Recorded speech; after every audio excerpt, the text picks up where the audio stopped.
Hello everyone, this is Anjali Singh. स्वागत है आप सभी का। कैसे हैं आप लोग? आज हम लोग पढ़ने वाले हैं कुछ ऑब्जेक्टिव क्वेश्चन जो कि हमारा सोशियोलॉजी से क्या है संबंधित है। ठीक है, हम लोगों ने इसका जो है चैप्टर 1 या फिर यूनिट 1 कह सकते हैं, कुछ टॉपिक्स हमारे हो चुके हैं। तो जिसका भी पेपर जो है ऑब्जेक्टिव होने वाला है, जिसका जो है बहुविकल्पीय होने वाला है एग्जाम फर्स्ट सेमेस्टर बीए का, तो वो लोग जो है ये देखेंगे। भी हम लोग थियरी पढ़ चुके हैं, तो जिनको थियरी देना है वो भी पढ़ेंगे, जिनको नहीं देना है वो भी पढ़ेंगे। एक आपको आइडिया हो जाए, आपका कॉन्सेप्ट जो है क्लियर हो जाए, तो वो वीडियो आप लोग देखेंगे। उसके बाद ये सॉल्व करेंगे तो बहुत इजीली आपका ये सॉल्व हो जाएगा। तो क्लास स्टार्ट करते हैं। समाज शास्त्र के जनक किसे कहा जाता है, यानी किसको जो है समाज शास्त्र का जो है जनक कहा जाता है? तो आप सभी ने पढ़ा था कि जो ऑगस्ट काम्टे हैं, इन्हें जो है समाज शास्त्र का जनक कहा जाता है। इन्होंने क्या किया था? Auguste Comte, Emile Durkheim, Max Weber, इन सभी के बारे में हम लोगों ने पढ़ा था। तो इसमें से जो एक जो है इन्होंने ही बुक है, एक बुक है जिसमें उन्होंने समाज शास्त्र का जो है नाम लिया था, यानी सोशियोलॉजी का जो है नाम लिया था। एक चीज जिनका रिटन एग्जाम है उनको मैं बता दूं, अगर आपको लिखना है कि सोशियोलॉजी यानी किनसे मिल करके बना है, सोशियोलॉजी जो है किन दो शब्दों से मिलकर बना है, तो इसको हम लोग क्या करेंगे, दो भागों में डिवाइड करेंगे। एक होता है सोशियस। तो सोशियस कैसा वर्ड है? सोशियस जो है कहाँ से लिया गया है? तो ये जो है क्या है, एक लैटिन वर्ड है। ठीक है, और इसका शाब्दिक अर्थ क्या होता है? तो लैटिन वर्ड है ये हमारा, जिनको हिंदी में लिखना है वो हिंदी में, ये हो गया हमारा सोशियस। ठीक है, इसको हिंदी में कैसे लिखेंगे? सोशियस, सोशियस। ठीक है, इसको हिंदी में लिखेंगे। और ये हो गया हमारा लोगस। लोगस का मतलब क्या होता है? लोगस का मतलब होता है अध्ययन करना या फिर विचार करना या फिर विज्ञान, अध्ययन करना। ठीक है, लोगस का मतलब होता है अध्ययन, अध्ययन या फिर विज्ञान होता है। ठीक, लोगस का मतलब यही होता है। ये कहाँ से लिया गया है? ये जो है कहाँ से आया है, ये वर्ड कहाँ से आया है? ये हमारा ग्रीक से आया है। ये आपके पेपर में पूछा गया है कि जो है इसका जो दोनों शब्द है, ये सोशियोलॉजी के जो दोनों शब्द है वो किन देशों से मिलकर के दोनों आए हैं और इनका मतलब क्या होता है। सोशियस का जो मतलब होता है वो होता है समाज। इसका क्या मतलब होता है? समाज, समाज या फिर सेम कलर हो जा रहा है, समाज या फिर कह सकते हैं साथी। का मतलब समाज या फिर साथी होता है। और लोगस का मतलब क्या होता है? अध्ययन करना। ठीक है, या फिर विज्ञान। तो ये हमारा कॉन्सेप्ट क्लियर हो गया। सोशियोलॉजी का शाब्दिक अर्थ क्या होता है? इसका जो शाब्दिक अर्थ है, ब्लैक में इसको करते हैं, सोशियोलॉजी यानी समाज शास्त्र। सोशियोलॉजी का शाब्दिक अर्थ क्या होता है? सोशियोलॉजी का शाब्दिक अर्थ, शाब्दिक अर्थ क्या होता है? सोशियोलॉजी का शाब्दिक जो अर्थ होता है वो होता है समाज का वैज्ञानिक अध्ययन। समाज का, समाज का वैज्ञानिक अध्ययन। अब यही चीज आपके एग्जाम में जो है पूछा गया है। एक तो ये है कि सोशियोलॉजी का शाब्दिक अर्थ क्या होता है और किन दो शब्दों से वो मिलकर बना है और वो कहाँ कहाँ से लिए गए हैं। तो ये हमारे लिए बहुत इंपॉर्टेंट है। अगर आप रिटन एग्जाम दे रहे हैं तो ये आप लिखेंगे, जिससे आपका जो है ये नंबर बढ़ेगा। जिसको रिटन में लिखना है इसको ऐसे ग्राफ बना के, फ्लो चार्ट, जो भी जिस भी तरीके से आप प्रैक्टिस एक बार कर लेंगे और इसको लिखेंगे। और सोशियोलॉजी का शाब्दिक अर्थ क्या होता है? समाज का वैज्ञानिक अध्ययन होता है। ठीक है, लोगस कहाँ का है? तो ग्रीक का है। और सोशियस कहाँ का है? तो वो लैटिन वर्ड है। ठीक है, और ये जो है हमारा ग्रीक वर्ड है। तो क्या, और इसके जनक कौन है? तो ऑगस्ट काम्टे हैं। ठीक है, सोशियोलॉजी शब्द किन दो शब्दों से मिलकर के बना है, यानी ये बोला है किन दो शब्दों से, यानी यहाँ पर लेकिन ऑप्शन में क्या है, किन दो देशों के शब्दों से मिलकर के बना है। तो सोशियस मैंने अभी क्या बताया, लैटिन वर्ड है। और जो है लोगस क्या है, वो ग्रीक वर्ड है, ठीक है। इसका मतलब भी हम लोग समझ चुके हैं। सोसियस इसका हो जाएगा, सोसियस प्लस लोगस। लोगस का मतलब अध्ययन करना। अगला क्या हो गया हमारा, सोशियोलॉजी शब्द का प्रयोग सर्वप्रथम किसने किया था। तो दोबारा हमको लग रहा है कि ये प्रश्न आ गया है, ठीक है, कर लेते हैं। ऑगस्ट कॉम्टे, ऑगस्ट कॉम्टे ने जो है सोशियोलॉजी शब्द का सबसे पहले प्रयोग किया था। थियरी हो चुकी है, उसको आप एक बार पढ़ेंगे जरूर। अगला, हाँ, ये जो हमारा बैच है बीए फर्स्ट सेमेस्टर का, ये जो है स्टार्ट हो चुका है आपका बैच, जो कि सिर्फ और सिर्फ आप यहाँ पर देख सकते हैं 599 में है। तो आप लोग परचेज कर लेंगे तो जो भी आपकी तैयारी है एग्जाम की, वो बहुत अच्छे से हो जाएगी। एक एक चीज, चाहे आपका एग्जाम थियोरेटिकल हो, चाहे एमसीक्यू हो, आपके एग्जाम के लिए आप जानते हैं कि समय नहीं है, तो इसको आप लोग परचेज कर सकते हैं दोनों लैंग्वेज में, चाहे हिंदी लैंग्वेज हो चाहे इंग्लिश हो, दोनों में आपको जो है पढ़ाया जाएगा। ये सारे जो सब्जेक्ट हैं जैसे कि Hindi, English, geography, history, sociology, political science और इकोनॉमिक्स, इन सभी का जो है क्लास चलवाया जा रहा है। थियरी हो रहा है, क्लास नोट्स मिल रहे हैं आपको, पीडीएफ भी मिल रहा है ऐप में, इंपॉर्टेंट एमसीक्यू भी मिल रहा है, शॉर्ट नोट्स और पर्सनल मेंटरशिप। यानी जब भी आपको कोई प्रॉब्लम होती है तो सब कुछ जो है आपको प्रोवाइड किया जाता है। आप कॉल कर सकते हैं, कमेंट कर सकते हैं, जो व्हाट्सएप ग्रुप है उसमें आप सब जो है ऐड हो जाइए, ठीक है।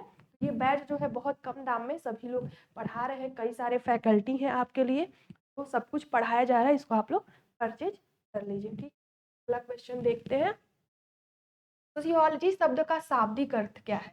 यानी हम लोगों ने पढ़ा ना, सोशियोलॉजी दो शब्दों से मिलकर के बना है, एक लैटिन है और एक ग्रीक है। तो इसका शाब्दिक अर्थ क्या है, यहाँ पे क्या है, स्टडी ऑफ सोसाइटी, समाज का जो अध्ययन होता है। तो इसको हम लोग ये भी बोल सकते हैं समाज का अध्ययन, या फिर ये भी अगर ऑप्शन में है कि समाज का वैज्ञानिक अध्ययन, तो उसको भी हम लोग बोलेंगे कि सोशियोलॉजी का शाब्दिक अर्थ है समाज का अध्ययन हो गया, या फिर समाज का वैज्ञानिक अध्ययन अगर ऑप्शन में होगा तो वो भी हो जाएगा। चौथा हो गया हमारा। अगला क्या है, समाज शास्त्र एक वैज्ञानिक अनुशासन के रूप में किस शताब्दी में उभरा। तो हम लोगों ने ये पढ़ा था कि पुनर्जागरण हुआ, लोग जागरूक हुए, लोगों ने तर्क करना स्टार्ट किया 16वीं से 19वीं शताब्दी, यानी 16वीं में धीरे धीरे शुरू हुई होगी, लेकिन जो किस शताब्दी में वैज्ञानिक अनुशासन के रूप में उभरा, तो ये किस शताब्दी में उभरा, 19वीं शताब्दी में, ठीक है। और हम लोगों ने थियरी में ये की थी, आप लोग उसको देखेंगे। 19वीं शताब्दी में क्या हुआ, समाज शास्त्र एक वैज्ञानिक अध्ययन के रूप में उभरा। समाज शास्त्र का मुख्य उद्देश्य क्या है, यानी समाज शास्त्र हम पढ़ क्यों रहे हैं, इसका उद्देश्य क्या है। प्राकृतिक नियमों का अध्ययन करना, समाज का वैज्ञानिक, यही हो जाएगा समाज का जो है, इसका उद्देश्य यही है, समाज का वैज्ञानिक अध्ययन करना, ठीक है। ये हमारा आंसर हो जाएगा। निम्न में किस क्रांति ने समाज शास्त्र के जन्म को प्रभावित किया, यानी which of the following revolutions influenced the birth of sociology. तो कौन सी क्रांति, औद्योगिक क्रांति, फ्रांसीसी क्रांति, ए एंड बी बोथ, अमेरिकी क्रांति। सबसे पहले एक ट्रिक जान लीजिए, जब भी आपके ऑप्शन में आता है ए और बी बोथ, ए और सी बोथ, या फिर ऑल ऑफ दी एबव यानी उपयुक्त सभी, तो बीए जैसे एग्जाम में जो है ये 95 से 99, या फिर कह सकते हैं कभी कभी तो 100% भी, जो सभी ऑप्शन जो सही वाला होता है, उपरोक्त सभी वाला, वही हमारा सही होता है। तो जब भी आपको ऐसा ऑप्शन दिखे ए एंड बी बोथ, तो आप लोग जो है दोनों, यानी दोनों सही है, उस पर क्लिक करेंगे। तो किस क्रांति ने समाज शास्त्र के जन्म को प्रभावित किया, ए और बी दोनों ने।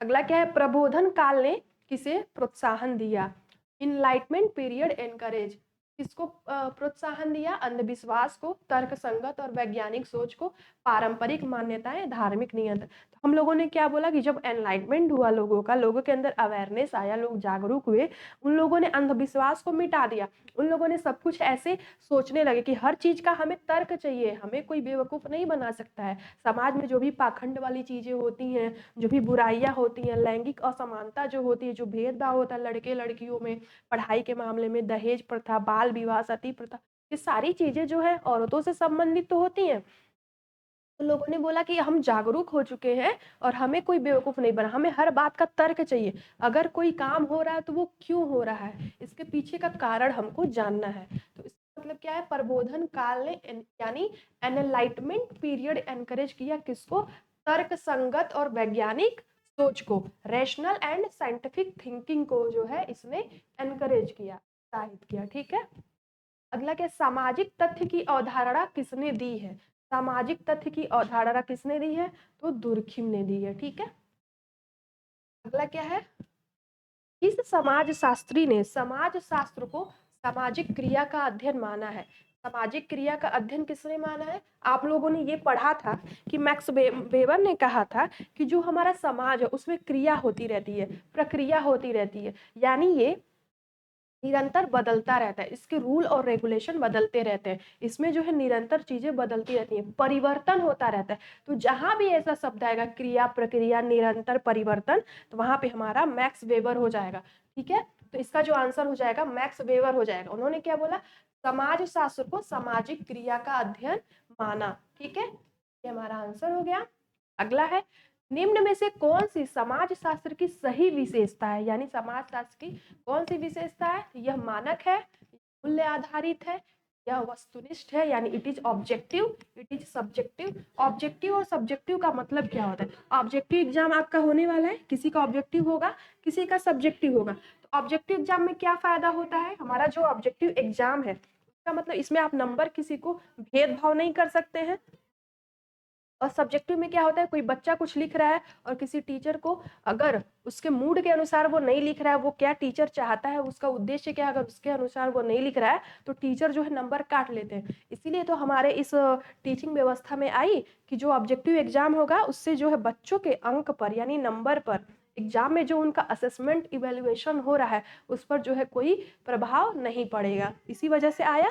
तो उसी तरह से समाज शास्त्र की सही विशेषता क्या है, वस्तुनिष्ठ है, यानी कि ये वस्तुनिष्ठता का मतलब क्या है, हर चीज हर प्रक्रिया को लॉजिक से समझना, इसमें किसी के दृष्टिकोण किसी के ऐसे पाखंड और अंधविश्वास के दृष्टिकोण से कोई प्रभाव ना पड़े, वजह से उसका वैज्ञानिक अध्ययन किया गया। तो इसका जो है विशेषता क्या है, ये क्या है, ऑब्जेक्टिव है, वस्तुनिष्ठ है, यानी किसी और का कोई प्रभाव नहीं पड़ेगा, किसी और का भेदभाव वाला प्रभाव नहीं पड़ेगा, कोई ऐसी फालतू चीज के बारे में कोई प्रभाव नहीं पड़ेगा। ठीक है, और इसका जो हमारा आंसर हो जाएगा वो है क्या है, ऑब्जेक्टिव है। अगला क्या है, सोशियोलॉजी इज कंसर्न्ड विद, समाज शास्त्र संबंधित है, किससे संबंधित है, group life and social interaction, समूह जीवन और सामाजिक संपर्क, इंडिविजुअल साइकोलॉजी व्यक्तिगत मनोविज्ञान, फिजिकल इन्वायरमेंट भौतिक वातावरण, पॉलिटिकल एडमिनिस्ट्रेशन राजनीतिक प्रशासन। तो समाज शास्त्र किससे संबंधित है, समाज का मतलब क्या है, यानी कोई ग्रुप जिसमें हम रहते हैं, जिसके कुछ अपने कायदे कानून होते हैं, नियम होते हैं, जिसमें समय के साथ परिवर्तन होता रहता है, यही तो होता है समाज। तो उसका मतलब संबंधित ये किससे है, तो समूह जीवन और सामाजिक संपर्क से ये क्या है, संबंधित है। तो हमारा करेक्ट आंसर हो जाएगा option number A, group life and social interaction.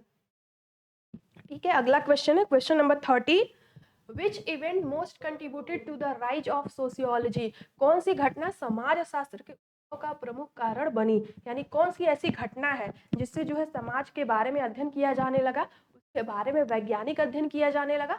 तो हम लोगों ने पढ़ा था कई सारी घटनाएं थी, जैसे कि ये सारी चीजें नहीं थी, औद्योगिकरण था, पुनर्जागरण था, अवेयरनेस था, जागरूकता था। का जो आंसर हो जाएगा इंडस्ट्रियलाइजेशन, यानी जो रूस में यूरोप में जो है इंडस्ट्रियलाइजेशन हो रहा था, औद्योगिकरण हो रहा था, और जो फ्रांस में है बंधुत्व अखंडता समानता, ये सारी चीज़ों के बारे में फ्रांस में बात की गई थी। तो वहाँ पर जो है भी ये चीजें सामने आई कि समाज में जो श्रम वर्ग है, यानी श्रम और जो लोग मालिक हैं, जो पूंजीपति हैं, उनमें बहुत सारा संघर्ष चल रहा है, स्ट्रगल चल रहा है कि कुछ लोग बहुत कम पा रहे हैं, कुछ लोग बहुत ज़्यादा पा रहे हैं। तो ये जो कुछ क्रांतियां हुई, कुछ औद्योगिकरण हुए, तो लोगों के दिमाग में आया कि जो हमारा अधिकार है वो हमें चाहिए, हमारा शोषण नहीं होना चाहिए। ठीक है, तो उसका उद्भव का प्रमुख कारण कौन सा बना, औद्योगिकरण बना। उसके बाद सारी चीजें हुई। तो इसका जो हमारा करेक्ट आंसर है वो क्या हो जाएगा, question number option number A, industrialisation. अगला क्या, किसने विकासवाद के सिद्धांत को समाज पर लागू किया, हर्बर्ट स्पेंसर। इन्होंने क्या किया, जो डार्विन का सिद्धांत है, यानी जो है मनुष्य है मनुष्य या फिर कोई भी जीव है वो तभी इन्वायरमेंट में सरवाइव कर पाता है जब जो है वो एक एक स्टेप आगे बढ़कर जो है वो क्या करता है, सरवाइव कर पाता है, एडजस्ट कर पाता है। सरवाइव तभी कर पाएगा समाज के नियमों में, वो जो है एडजस्ट कर पाएगा, यानी एडजस्ट किया तभी वो सरवाइव कर पाएगा। तो उन्होंने विकासवाद का सिद्ध, इवोल्यूशन जो थियरी है डार्विन का, डार्विन है मीन्स डेवलपमेंट थियरी या फिर इवोल्यूशन थियरी, ठीक है। इवोल्यूशन थियरी, डार्विन का जो इवोल्यूशन थियरी है उसको हर्बर्ट स्पेंसर ने क्या किया कि बताया जो समाज में जो अपना विकास करते हैं या फिर खुद को एडजस्ट करते हैं वही जो है एनवायरनमेंट में रह पाते हैं, यानी वही जो है सरवाइव आगे तक कर सकते हैं। यानी समाज के नियमों को मानना पड़ता है, उनके रेगुलेशन को फॉलो करना पड़ता है। नहीं तो लोग क्या करते हैं, समाज से अलग कर, अगर कोई किसी और कास्ट में शादी कर ले, आप देखते हैं अभी तो कुछ कुछ हो भी रहा है, पहले ऐसा नहीं था। कोई लड़की लव मैरिज कर ले या फिर कहीं और से लाए, किसी और राज्य से, देश विदेश की तो बात ही छोड़ दो, अलग कास्ट में तो लोग करने भी नहीं देते थे। और प्रेम विवाह को लेकर के इतनी बड़ी जो है ऐसी सोच थी लोगों की, लोग नहीं करने देते थे और समाज से उसको क्या है हटा देते थे, साइड कर देते थे। तो यही सारी चीजें हैं कि जो समाज के नियम को नहीं फॉलो कर रहा है, कुछ अपने मन से कर रहा है, तो उसको साइड कर दिया जा रहा है, उसको इतनी रिस्पेक्ट नहीं मिल रही है, ठीक है। कि उसका मतलब यही है कि जो हमारे समाज का विकास है वो स्टेप बाय स्टेप होता है, और जो एडजस्ट कर पाता है वही क्या है, सरवाइव कर पाता है। तो इन्होंने ही विकासवाद का सिद्धांत दिया था, किसने, हर्बर्ट स्पेंसर ने, है डार्विन का जो इवोल्यूशन थियरी है। अगला क्या है, ऐतिहासिक भौतिकवाद से कौन समाजशास्त्री जुड़ा है, हिस्टोरिकल मटेरियलिज्म, तो इससे कौन जुड़ा हुआ है, जो है कार्ल मार्क्स जुड़े हुए हैं। ऐतिहासिक भौतिकवाद ये टर्म याद रखिएगा, इसका आंसर क्या हो जाएगा, मार्क्स हो जाएगा, कार्ल मार्क्स, ठीक है। अगला, sociology as a science studies, विज्ञान के रूप में समाज शास्त्र अध्ययन करता है, किसकी अध्ययन करता है, प्राकृतिक घटनाओं का अध्ययन करता है तो नहीं, सामाजिक घटनाएं, हाँ, रासायनिक अभिक्रिया नहीं, ये हम लोग केमिस्ट्री में पढ़ते हैं, जैविक विकास नहीं, ये बायोलॉजी में पढ़ते हैं, ठीक है? इसमें जो है क्या करता है, विज्ञान के रूप में समाज शास्त्र अध्ययन करता है किसका, सामाजिक घटनाओं का, सोशल फिनोमिना, यानी जो भी समाज में हमारी घटनाएं हो रही हैं उसका अध्ययन समाज शास्त्र के अंतर्गत आता है। ये हमारा आंसर हो गया। अगला क्या है, कॉम्ट के अनुसार समाज शास्त्र के दो भाग हैं, ठीक है। वो दो भाग क्या है, सामाजिक सांख्यिकी और सामाजिक गतिकी, संरचना और कार्य, तथ्य और मूल्य, परिवर्तन और संस्कृति। तो जो कांट है उनके अनुसार समाजशास्त्र के दो भाग कौन से हैं, उनके जो दो भाग हैं वो है social statics and social dynamics, यानी सामाजिक सांख्यिकी, यानी जिन आंकड़ों का यूज करके जब हम समाजशास्त्र का अध्ययन करते हैं वो, और सामाजिक गतिकी, यानी समाज में कैसे कैसे गति हो रही है, परिवर्तन हो रहा है, लोग कहाँ जा रहे हैं, क्या काम कर रहे हैं, किस चीज की तरफ ज्यादा रुझान है। जैसे कि आज जो है क्या होता है समाज में, सबको वीडियो बनाना है, सबको सोशल मीडिया पर आना है, ये एक परिवर्तन हुआ ना, किसके वजह से हुआ, टेक्नोलॉजी के वजह से हुआ, गति हुई इसमें, डायनेमिक, समाज कैसे कैसे मूव कर रहा है, यहाँ से अगर वहां जा रहा है तो क्या क्या परिवर्तन हुए उसमें, ठीक है। तो ये है हमारा दो भागों में काउंट के अनुसार।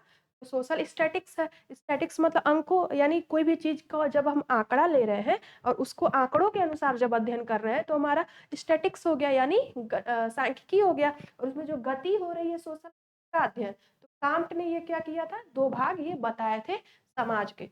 ये हमारा पहला ऑप्शन नंबर ए सही हो गया। समाज शास्त्र अध्ययन के लिए किस पद्धति का उपयोग करता है, sociology uses which method for study, which method for study, scientific method, religious method, superstition method, superstitious method, philosophical method. तो इसका जो हमारा क्या आंसर हो जाएगा कि वैज्ञानिक विधि का तो अध्ययन समाजशास्त्र करता है, क्या धार्मिक विधि का करता है, नहीं। इसके बारे में हम पढ़ते जरूर है लेकिन धार्मिक विधि का वो अध्ययन नहीं करता है, ठीक है। अंधविश्वासी विधि ये तो बिल्कुल बिल्कुल ही नहीं है, इसी को मिटाने के लिए तो हमारे समाज में उद्भव किए जा रहे हैं, नई नई चीजें आ रही हैं, हर चीज का लोगों को तर्क चाहिए। अगर किसी धर्म के ऊपर ऐसी चीज़ें हैं जो कि सही नहीं है समाज के लिए और किसी का शोषण किया जा रहा है धर्म के नाम पर, इसी वजह से तो समाजशास्त्र का अध्ययन किया जा रहा है, वैज्ञानिक अध्ययन। ठीक है, तो वैज्ञानिक विधि का जो है लोग अध्ययन करते हैं, साइंटिफिक मेथड। अगला क्या है, निम्न में से कौन सी समाज शास्त्र की विशेषता है? तो केवल व्यक्तिगत या मन का अध्ययन है क्या? समाज शास्त्र में सिर्फ एक व्यक्ति का अध्ययन किया जाता है? Study of social relationship, study of stars and planet, ये तो बिल्कुल नहीं होता। ये जियोग्राफी में आता है एक कुछ टॉपिक में, स्टडी ऑफ केमिस्ट्री का तो बिल्कुल नहीं। ये जो आप लोग ये चीज़ नोटिस कर रहे होंगे, जो ऑप्शन एलिमिनेट है वो बहुत ईजिली आप यहाँ कर पा रहे होंगे। और ये आपका जो ऑब्जेक्टिव जो एग्जाम होता है ना, उसमें बहुत अच्छे से अगर आपका कॉन्सेप्ट क्लियर है, आपने एक दो बार अगर लेक्चर देख लिए, सिर्फ एक बार देख लिए, एक बार एमसीक्यू अगर आपका है वो देख लिया, आपका बहुत अच्छे से बहुत अच्छा नंबर आएगा। 9 CGPA SGPA जो भी होता है उससे प्लस में ही आएगा। अगर आपका इंटरनल मार्क्स अच्छा है या ठीक है, एवरेज भी है, बहुत ज़्यादा आप पढ़ने नहीं जाते हैं तो भी कोई बात नहीं है। अगर आप अच्छे से लेक्चर देख लेते हैं तो आपका बहुत अच्छे से तैयारी हो जाएगी। इसमें क्या होता है, सामाजिक संबंधों का जो है अध्ययन किया जाता है, स्टडी ऑफ सोशल रिलेशनशिप। ठीक है, यही समाज शास्त्र की विशेषता है। अगला क्या है, समाज शास्त्र का मुख्य केंद्र बिंदु क्या है? समाज और उसकी संरचना, व्यक्तिगत संपत्ति, व्यक्तिगत क्या हम किसी की संपत्ति को देखते हैं? नहीं देखते हैं। व्यक्तिगत विश्वास को देखते हैं? नहीं देखते हैं। प्राकृतिक संसाधन, पेड़ पौधे, इस सब का अध्ययन करते हैं क्या? नहीं करते हैं।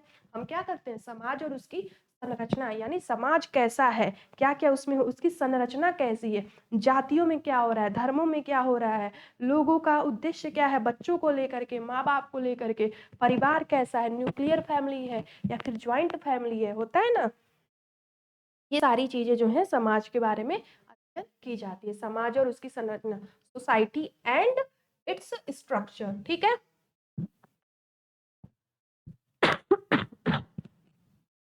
समाज शास्त्र एक अलग अनुशासन के रूप में क्यों उभरा?